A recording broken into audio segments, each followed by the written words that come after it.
Hi అండి, welcome to mini vlog. మనందరికీ శంఖం పూలు తెలిసే ఉంటుంది, కానీ వీటితో టీ తయారు చేసుకుంటారని మీకు తెలుసా? ఈ టీ తాగడం వల్ల ఎన్నో ప్రయోజనాలు ఉన్నాయండి. ఇంకా లేట్ చేయకుండా ఆ టీ ఎలా ప్రిపేర్ చేయాలి అండ్ యూజెస్ ఏంటో తెలుసుకుందాము పదండి.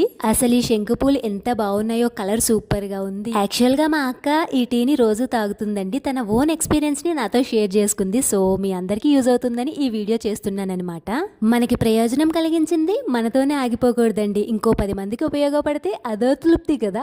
ఒక గ్లాస్ వాటర్ ని గిన్నెలో తీసుకొని 3 పువ్వుల రేకల్ని తీసి వేసుకున్నానండి. ఆ తర్వాత మూత పెట్టి 10 మినిట్స్ వరకు మరిగించాలి. మరిగిన ఈ వాటర్ ని వడపోసుకుని గ్లాస్ లో వేసుకోవడమే శంకు పూల టీ రెడీ. చాలా ఈజీ కదండి. అబ్బా, టీ కలర్ చూడండి ఎంత బాగుందో. దీని వల్ల వెయిట్ లాస్ అవుతారు, ఐసైట్ ఇంప్రూవ్ అవుతుంది, డయాబెటిక్ కంట్రోల్లో ఉంటుంది. ఇది క్యాన్సర్ కణాల మీద పనిచేస్తుంది. ఎవరో ఏదో చెప్పారని బ్లైండ్ గా వెళ్ళిపోకూడదు. అందరికీ అన్ని పడవు కదండి. సో ఒకసారి మనం చెక్ చేసుకోవడం చాలా ఇంపార్టెంట్.